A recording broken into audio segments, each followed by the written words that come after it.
This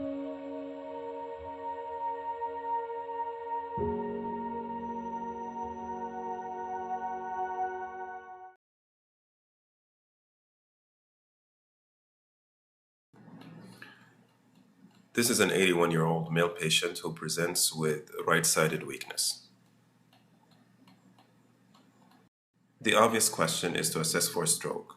Most causes of stroke are ischemic rather than hemorrhagic, so you're looking for hypodensities.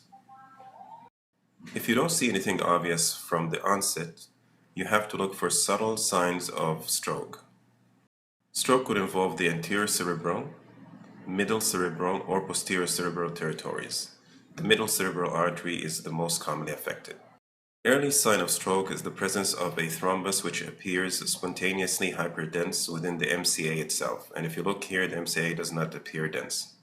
So we don't have a so-called hyperdense MCA sign. Since the patient presents with right-sided weakness, we're looking for a left-sided lesion.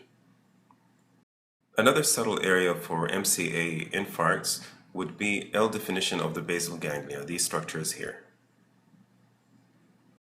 And as you see, the basal ganglia is bilaterally, symmetrically well defined. So we don't have what we call a vanishing basal ganglia sign. Along the same lines, you look for L definition of the cortex here, which we call the insula. If this is disappearing, we call this the insular ribbon sign. And as you see, the insular ribbon is relatively well defined on each side, especially on the left side. Change the contrast to what we call a terrible window, which does not look nice, but it's very good to define areas of hypodensities and L definition of the cortex. So nothing is striking except these hypodensities in the lentiform nuclei, which are likely old lacunes or lacunar infarcts. It could also represent small dilated perivascular spaces. So nothing appears to be acute on the CT scan despite all these measures. An MRI was performed on the same patient, and this is the FLAIR imaging. As you see, this MRI image is a T2 weighted image where the fluid should appear white. However, we do it in a way to darken the fluid. And this is a very good sequence to assess for white matter changes or edema. Nothing appears to be acutely present within the brain.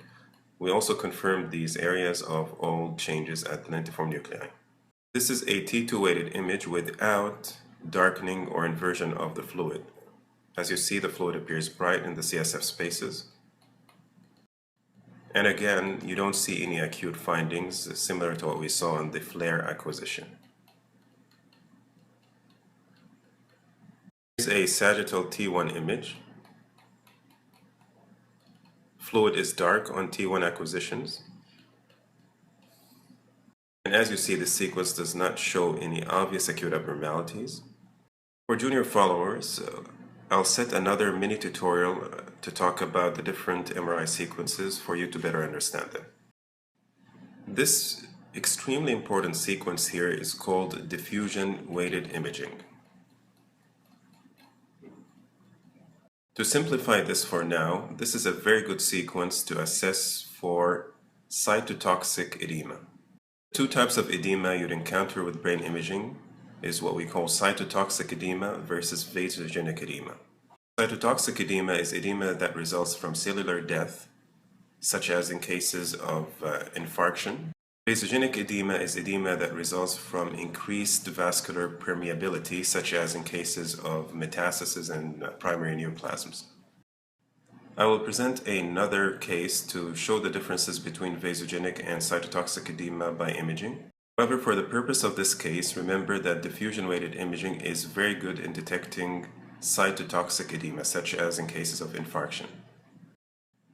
And if you look again, you'll notice this extremely well-visualized bright spot near the lateral ventricle on the left side. With cytotoxic edema, there is restriction of molecular movement, which leads to this bright appearance. And that's why this is what we call restricted diffusion. To really confirm that this is a restricted diffusion in cytotoxic edema, we look at these accompanying images, which are called ADC. The name stands for apparent diffusion coefficient, And this is something that we do with diffusion-weighted imaging to confirm the abnormality. If the brightness we saw on the diffusion-weighted image was an artifact, it would appear bright here. If it's true cytotoxic edema that is restricted, it should appear dark on the sequence. This is a good sequence to differentiate between true and false restricted diffusion that we saw in the diffusion-weighted imaging. Looking at the same spot on the ADC map, it is dark, corresponding to the brightness that we saw on the diffusion-weighted imaging, meaning that this is true restricted diffusion in cytotoxic edema in a case of focal ischemia, confirming the clinical suspicion of an infarction and corresponding to the clinical examination of right-sided weakness. The most important thing I want to highlight with this case is that stroke is a clinical diagnosis. In cases of ischemic stroke, the CT of the brain may appear normal within the first 6 hours. If that's the case, your best bet is the diffusion-weighted imaging on MRI, which is going to show you an infarct within a few minutes. Remember that T2, FLAIR, and T1 MRI imaging may also appear normal at this stage. Back to CT. Changing the CT to a terrible window where the cortex and white matter are well differentiated is a good idea. Remember that ischemic is more than hemorrhagic stroke, that the MCA is the most common region, and that you should look for subtle signs of early MCA infarcts. The 3 early signs are hyperdense MCA sign, insular ribbon sign, and vanishing basal ganglia sign. Thank you for watching. Your comments are appreciated as usual. See you later.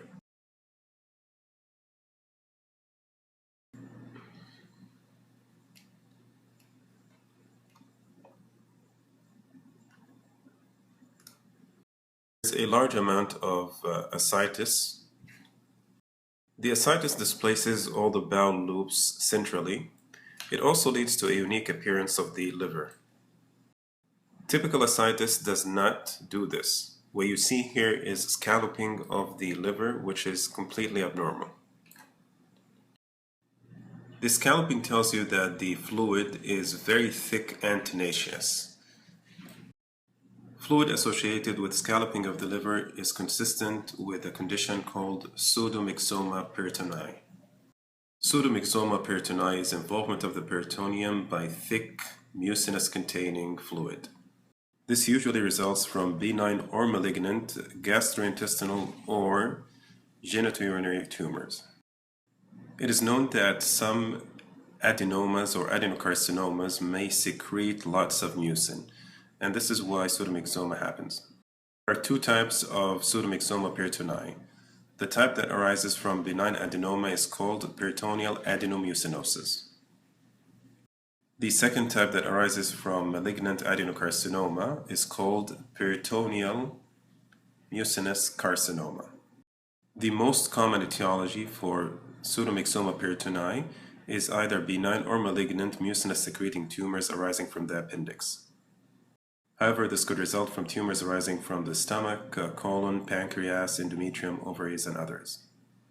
Another finding to notice in this case is the mesenteric fat. The fat in the mesentery should be as clean as you see here and here in the subcutaneous tissue. Importantly, this is not the case in the mesentery. As you see, you have stranding which has a very nodular appearance. This is consistent with malignancy. Such an appearance that involves the mesentery or even the omentum anteriorly is called peritoneal carcinomatosis. In this patient, the overall appearance resulted from metastatic endometrial cancer. This is a case of peritoneal carcinomatosis and pseudomyxoma peritonei. A small note of caution: many books would mention pseudomyxoma peritonei as the only cause that scallops the liver. However, in practice, you'd occasionally see cases that are not malignant and that lead to this appearance from very severe infections of the peritoneum. So, acidic fluid extremely thick by infection may occasionally lead to this appearance. So keep that in the back of your mind. So remember, acidic fluid should not scallop the liver. If that's the case, think about pseudomyxoma peritonei, condition that's associated with benign or malignant mucin-secreting GI or GU tumors. Faced with such a finding, please ask if the patient has a known primary and look for a possible primary on the provided images. Myxoma peritoni could be malignant. Look for signs of malignancy, such as what we see here in the form of peritoneal carcinomatosis. Thanks for watching. More cases later this week.